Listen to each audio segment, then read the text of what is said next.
Hi everyone, in this episode of HubShots 289, we talk about using Service Hub for internal business processes, our ticket pipelines, the real operations hub, reminder about enabling betas, how to use Service Hub for lead qualification process, and saving your time with inline editing.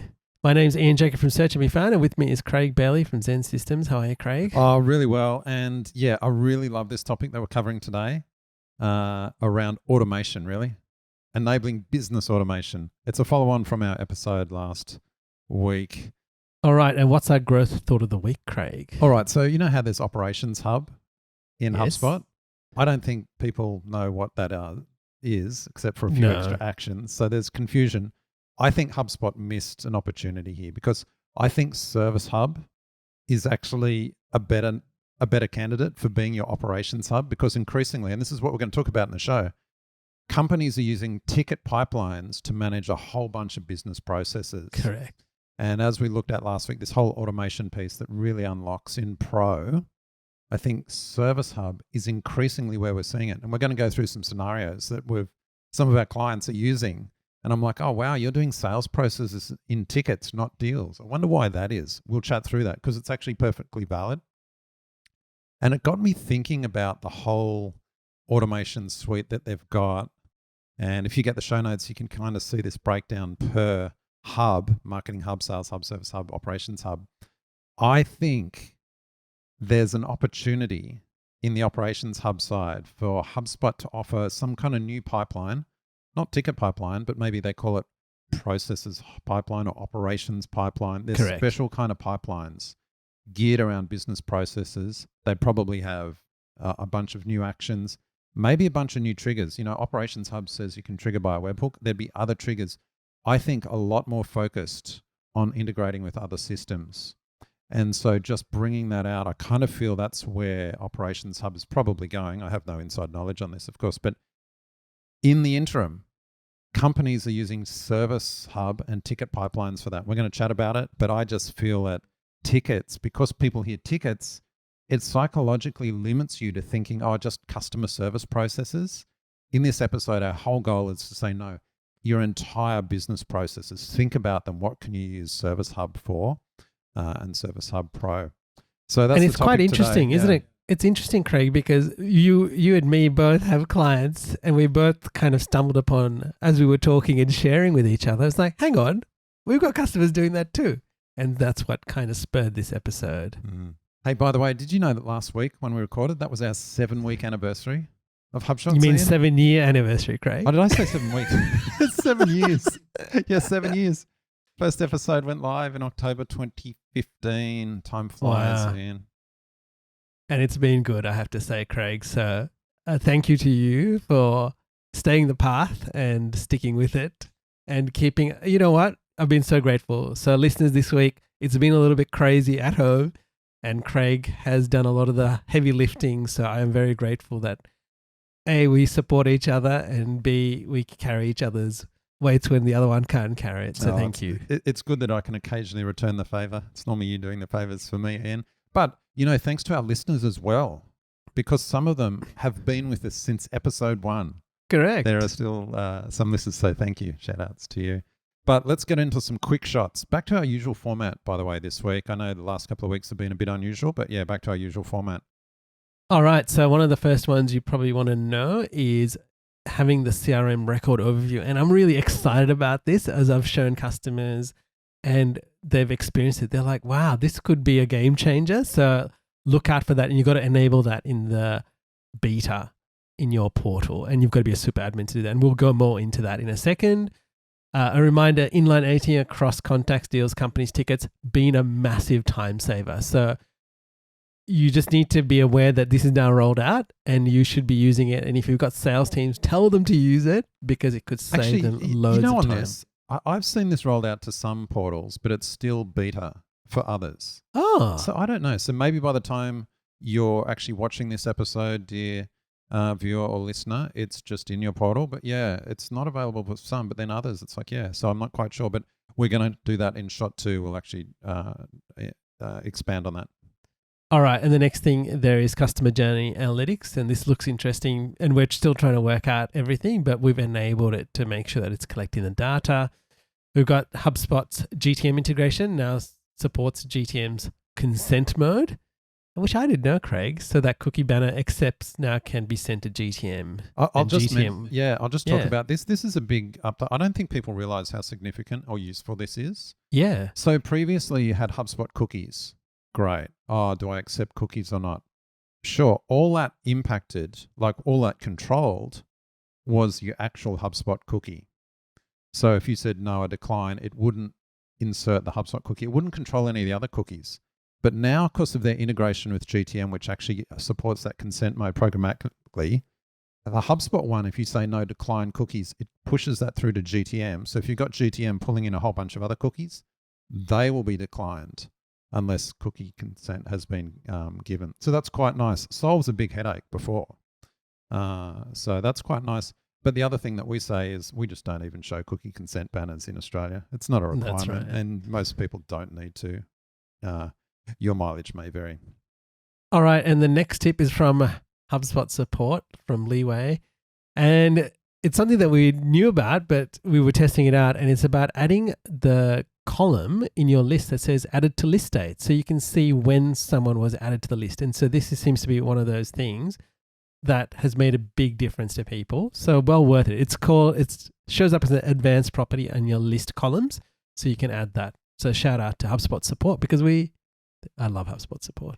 This is a cracker of an update. Well, we were chatting before, like, can you trigger a workflow on this? I'd love to know that. You can, and actually, can you filter on it in lists? You can show it in lists, but Yes. That's something that I'll be checking out. You tried to filter, right, Craig? And it didn't work? I haven't looked at filtering yet. Oh, you didn't look at filtering. I was adding it to a list view, very handy. For example, registrations for an event. Quickly check when were they added. So I can see they registered for this, 2 weeks ago. That very handy. But I'd love to know whether we can filter. Just show me the ones that registered. Yes. Last, so we'll see. Well, you assume a property is available, so you should be able to filter on it. But who knows? All right, here's the enabling betas reminder. So you need to be a super admin, and then you need to go up onto the top right, go to product updates, and you'll see all the betas available. And you can either join it as for your user or for everybody in the account. So just be aware of that, the entire account or just for yourself. So some of our bigger accounts, we have encouraged people to enable it for themselves to test it before they roll it out to everybody else. All right, so which betas should you enable, Craig? Look, I think it depends on your change management processes. So for us, we're an agency. We're using HubSpot all the time. Everyone in the company knows HubSpot. We just enable every beta for everyone. Should most companies do that? I don't think so. I think super admins should selectively enable a few that they think are going to add value for their business. So they do it for themselves first, they test it, and then if it is compelling, like inline editing, just enable it for the company. I think that's great, but also there's communication. A lot of enterprises, you need to have a communication process so that everyone knows they don't get shocked by it. But then, look, they're going to roll out anyway. So people kind of worry, I don't want changes for the team. Well, it's like, it's going to happen anyway. So get ahead of that. So test it, maybe highlight features and communicate it. So yeah. And don't be afraid. I think, like, for example, the inline editing was one of the ones where everybody that we have shown it to and enabled it have been so grateful because they're like, this is going to save me so much time. So test, measure, and enable, I say. All right, onto our marketing feature of the week, Craig. Inline editing. Well, let's just chat about it. We talked about it's one of these betas. It's really good. Just added a screenshot here so that if you've got the show notes, you can see what's included. It's essentially turning those views that are list-based, not board-based, into edit inline like you can in Excel. I kind of describe it as, it's the Excel experience in views. So really handy. You can just click on fields, and if they're read-writable, you can change them. And I think anything that's read-only, you can't, obviously. But yeah. And I think the big thing here is making sure you've got those views in your contacts, tickets, deals, and what you want to see, because it makes the inline editing experience so much better. So the better you get at creating those views makes the inline editing really good especially for sales. Anybody that's time poor, this is a real key time saver. All right, sales feature of the week, Craig. Association labels. We're going to talk about the pros and cons of them. Yes, I think association labels is one of these features that people have put in the too confusing category for now, so they haven't looked at it. I want to highlight what the benefit is, especially for workflows and automation, and then also mention what a problem there is that still exists. Firstly, association labels. What are they? They're a way to set an association between two objects. For example, contact and a deal. So a contact has a deal, might have multiple deals, but on one of the deals, you set an association label. In most of the examples you see, they talk about things like, decision maker, influencer, as an association label for that, that contact with that particular deal. So you can look at a contact and say, they're an influencer on these deals, or they're a decision maker on these deals. Okay, that's fine. Another use case, which I think is more compelling, is when you want to selectively update some deals associated with a contact as part of a contact workflow. So I'll give you an example. Let's say you've got a number of products that you're selling at your company. You've got a contact and they've got two deals, one for product A and one for product B. They go to the website and maybe those deals are just kind of initial discovery stage. They go to the website and they fill out, I want a one-on-one demo with product B. So that's a form submit essentially against the contact. And you're like, oh, great. That means product B has moved along from just interest to maybe purchase intent. Let's see. How can you automate just updating just that associated deal? From the contact form submit, you want to update that deal and move it along a pipeline stage. You can't at the moment, because if you try and update the associated deals, by default, you'd update all of the deals. But with association labels, you could have a association on the deal. You could say, this is a product A deal, this is a product B deal. And you could say, I'm going to update any deals that have an association of product B. So I've got an example here in the show notes about how you can selectively update, say, deals against a contact based on association labels. And so you'll get something like this in your workflow. So that's very handy, because we're finding this increasingly. This is the problem. I've got a contact with multiple deals or multiple tickets. How do I use a workflow just to update a few of them, not all of them? Association labels are the answer to that at the moment. Okay, so that's great. What's the problem? The problem here is that you can't actually automatically set association labels on deals or associated objects. You've got to do it manually. So that means if you are disciplined enough and when the deals have been created, you manually go through and set association labels, then this will work in workflows. But what we're crying out for, and in fact, if you look at the community threads on it, people are begging for this. They just want on the workflow when you create a deal, because quite often the deal is created from a contact workflow. Correct. This contact filled out a form, great, automatically create this deal. We want to set association labels at that time. If we could do that, that unlocks an enormous amount of efficiency on updating and keeping your deals in check. So just want to highlight that. I think this is a big feature for sales. It applies to tickets and other areas as well, but particularly deals is where we're seeing this. Once they've fixed this, and the good news is that feature is being reviewed so that you can add association labels automatically as part of workflows, the unlock here is going to be really handy. I don't know, is this a scenario you come across, Ian? So you know what's interesting here, Craig, is the scenario we've come across is association labels for, let's say we've got a customer that's a conveyancer and they've got a deal where they're doing the conveyancing. So they've got the customer and then they've got an association with the real estate or the person who's giving the contract or the lawyer. So there are these different associations. That's kind of how we've started to use it. Or, there are associations with building managers for people that are building and who are outside of the organization, so that they keep a track of, hey, here's the person we need to talk to get this stuff done that's related to this deal. So yeah, it's interesting. Slightly different. Right. So you're actually going back from the other way. Correct. You might have a deal workflow or a ticket workflow, and you only want to contact a certain number of associated contacts. Not all the associated contacts, just few. Exactly. Again, association labels there.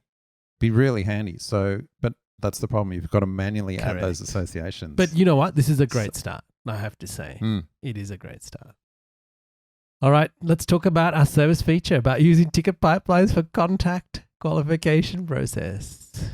This is such a strange idea when you first hear about it, but when we explain it, it'll make sense. Because a number of clients, we'll chat about a few of the scenarios in this shot, using ticket pipelines to qualify leads. They're not creating deal pipelines. And we'll explain why in a second. But what might happen is a contact fills out a form that showing intent, that creates a ticket. The kind of early stage lead qualification team use the ticket. They might call them, then they qualify them, and then they go yes or no. And then they'll update the lifecycle stage. And that's the important piece. Because if you create a deal, by default, you're pushing the lifecycle stage to opportunity. And we're finding that companies don't want to do that. They might use tickets essentially to manage the change of those lifecycle stages based on their activity with the contact. Whereas a deal, straight to opportunity. So why is this a problem? Well, the problem happens when they're using another CRM for most of their solution selling. So they're using Salesforce or Dynamics or another CRM. They're not actually doing the deal pipeline process in HubSpot. They're doing all the marketing and pre-sales in HubSpot and qualification. But the actual sales process is often something else. Maybe because they had Salesforce as a legacy situation, maybe for a variety of reasons. So we've had two situations with clients on this. Probably the most complex one has been around a client with Salesforce doing this, complex qualification processes because their particular product is a 1 to 2 year sales. So they do a whole lot of pre-qualification before it goes over to sales. And they're using ticket pipelines to manage that. And then at a point, sets them to opportunity, which then pushes them up to Salesforce. The Salesforce sync actually pushes that back down at an opportunity and creates the deal in HubSpot because that's part of the Salesforce connector. And from there, it's actually linked to the contact. So it's quite nice. So having explained that process now, it's like, oh yeah, that does make sense. But I'm pretty sure if you hadn't come across that a couple of minutes ago, you would have been saying, oh, that's weird. Why aren't you just creating a deal at the start and manually setting the lifecycle stage back to sales qualified or marketing qualified? That's the reason. And it's actually a lot more complex than that in practice, but that's the scenario in a nutshell. So this got me thinking, like, this is becoming increasingly common, and it's not just sales processes, there's other business processes happening on it as well. Working with finance, pricing modeling and things like that, all being managed in Service Hub tickets. So, but I know you've had a similar scenario as well, Ian. So the example here is a customer that has been putting on events, and they've got attendees and they've got speakers. And so they have people applying to be speakers, and they manage the speaker approval process in a ticket pipeline as it travels along. So it's very fascinating how they're utilizing it to do that. And so they were managing the process. It was coming into HubSpot, then they were managing it in Monday. And then there was this disparity that people couldn't see people in the business couldn't see across the board what was happening. So they moved all of that process into a ticket pipeline. So now they can see, okay, well, we've approved the speaker. Okay, now we need to get their bio and picture. We need to get them on the podcast. We need to get them, get their materials together. We need to get an article written. So all of that process is being managed in HubSpot now, and they all have full visibility of how that person's traveling through. And they can trigger things off because now people can say, oh, they haven't done that. Let's make sure that there's a trigger that tells us that they need to submit their bio and their pictures, etc. It's interesting you mentioned Monday.com. We're coming up against Monday.com a fair bit. Now, I know you use Monday internally for project management. Yes. And so I'm not, when I say we're coming up against Monday, what I mean is we're seeing clients use Monday as a CRM for processes that should just be in HubSpot as service tickets. Correct. Exactly that situation you highlighted. Not saying don't use Monday, but don't use it for those things that you could be using Service Hub tickets for. It's a much better solution. By the way, just some things though to consider comparing, say, ticket pipelines to deal pipelines. There are pros and cons. And one of the pros of tickets is you've got this baby version of SLAs if they've come in via a conversations channel, conversation inbox channel. So that can be compelling because you can have some SLA properties. It's kind of a little bit rigid, not as flexible as I'd like, but it is the start of an SLA solution, which is nice. The con, though, is there's not really dollar amounts against tickets. So if you're trying to do things like forecasting or those kind of totals of amounts on pipeline stages, you won't get that if you're using ticket pipelines. But if you've not got a focus on dollars in this pre-sales thing, in terms of forecasting and that, then maybe tickets are fine. So yeah, really the summary of all of this and what we started in shot one is talking about using Service Hub for your business processes. This is just a few examples. There's plenty more, and we could spend hours talking about the different scenarios, but that's it. All right. Data confidence shot of the week, Craig. Well, we kind of touched on this did. with your events piece, but yeah, actually you had another example, which is tracking contacts moving between companies as well. That's right. So what we were doing was when someone was leaving, we sent them an email and then we get that nice hard bounce back saying unknown user. We then were using tickets to manage the process to do the process to actually verify, where have they gone? What are their new contact details? Should someone reach out and connect with them on LinkedIn? Then maybe once that process takes place, is there an opportunity for them to sell their membership or their services into this new business that the person has moved to? So it's a way of keeping a contact clean, but also cleansing them along the process so we don't lose valuable data, because if they are a high value contact in one business, they're probably going to likely be that in the next business. A quick summary of this, because I feel that people used to do a lot of this process by custom properties on the contact. They'd create a custom property with a drop down of things like follow up, check if they're on LinkedIn, all of this. And really what we're saying is, no, let's make it a little bit more formalized as a process, make it a ticket pipeline process. You can create multiple pipelines. So, here's the one left company follow-up process, bang, assign it. You can have tasks, reminders, all that kind of thing. So yeah, ticket pipelines. I'm telling you folks, this is your business process unlock. All right, insight of the week, Craig. They ask you answer. And so I've been listening to the audiobook and the revised version, and I know you've read the book, but you know what? I think every business needs to read or listen to this book. I agree. And you know why? Because it's one of the things that after you read it, you go, yeah, of course, this is so obvious. And as I've mentioned in the show notes, it's like, that's a good sign for me. When you look at something in hindsight, go, yeah, of course, that's obvious. It probably indicates a foundation of truth to it. And I think that is the case of the book. By the way, if you read the original version, make sure you get the revised version, which came out, I don't know, a couple of years ago. But I'd read the first one when it first came out, and then the revised version I felt was really a worthy revision. But look, there's a little process it highlights, and you've been doing this. Let's break it down, Ian. Yeah, so let's think about some simple business process, right? So one of the things that we were discussing with customers is over the next month, make a list of every question you're asked by prospects and customers. So this could be technical, it could be sales related, it could be operations related or service related. Note them down in a spreadsheet or a document that everyone has access to. At the end of the month, then categorize it by marketing, sales, customer service. So we now know where it falls into. Third thing, mark the quick questions that are commonly asked, and candidates can document the answer. And I would actually make this a company-wide thing that people participate in. So it's not just marketing or sales, but everybody participates. Then write a simple knowledge-based article for each of these questions. And remember, getting it done is better than perfect. So get a start on that.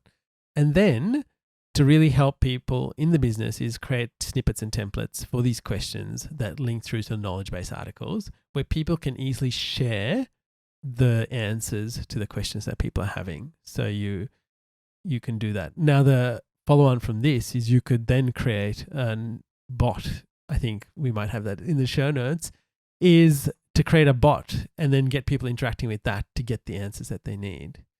But here are the big benefits, right? Think about your search optimization, the articles that you'll rank for, and how competitive it is in your industry. But you're putting more content. So I often say it's a digital asset, right, Craig? We talked about this.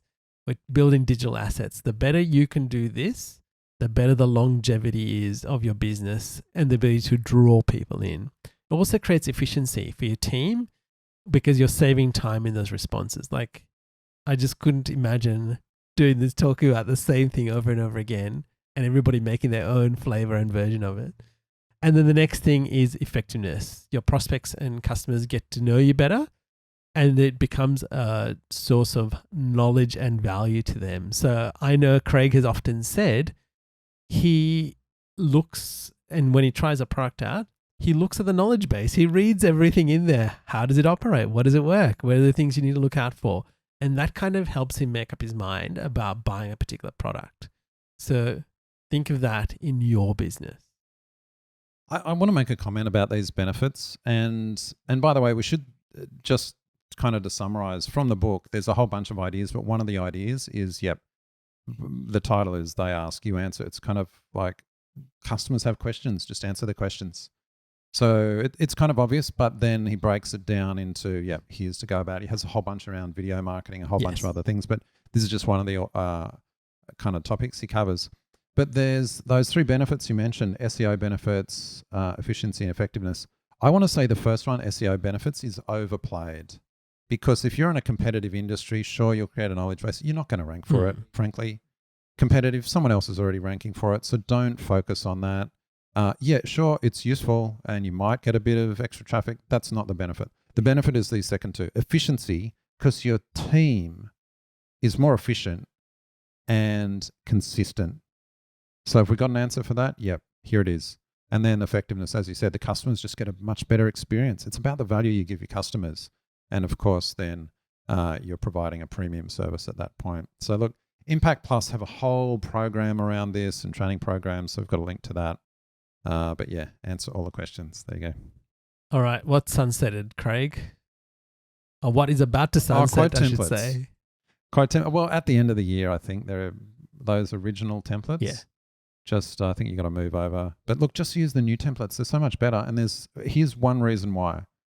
You can have your own domain on the new templates. That's enough said. Yeah. Okay. Just use your own domain rather than that, that HubSpot, quote thing. There's no other reason why you should upgrade, but there are actually tons of others. Correct. It's drag and drop, flexible and all that. So just move it over. All right. Thought of the week, Craig. Should I use knowledge-based articles versus a blog post, which is a common question we get asked all the time? It is a complex question. I'm going to give you three simple things to think about. What versus how? What's the purpose of the article? Second, how do people consume it? And then thirdly, do you want it included in chat flows? So what versus how? Here's a general rule of thumb. It's not the rule of thumb. It's just something to think about. If it's what to do, strategy, guidance, that kind of thing, put it in a blog post. If it's how to do it, implementation, tactical pieces, answering questions, knowledge-based article. Can you have them in both a blog and a knowledge? Yeah, sure. That's not out of the question. And sometimes people write blog posts, which are kind of a collection of knowledge-based articles. They call it, here's the most common questions we've had. And they wrote a blog post about it. Normally links off to knowledge-based. That's a pretty good approach. But here's the second consideration, consumption. People subscribe to a blog. They don't normally subscribe to a knowledge base. And the reason for that is because if they did, they'd be getting tons of articles every time. And a lot of those articles are specific and not relevant. Whereas a blog is probably a bit more higher level strategic, that kind of thing. So you'll subscribe to it. Now, does that mean you can't write a blog post with a big how to do something? No, of course you can do that. And plenty of companies do. But I'm just saying, is it just something to consider? If you're writing tons of little knowledge-based articles, but writing them as blog posts, someone's probably going to subscribe and go, no, this is too much. It's not efficient use of my time.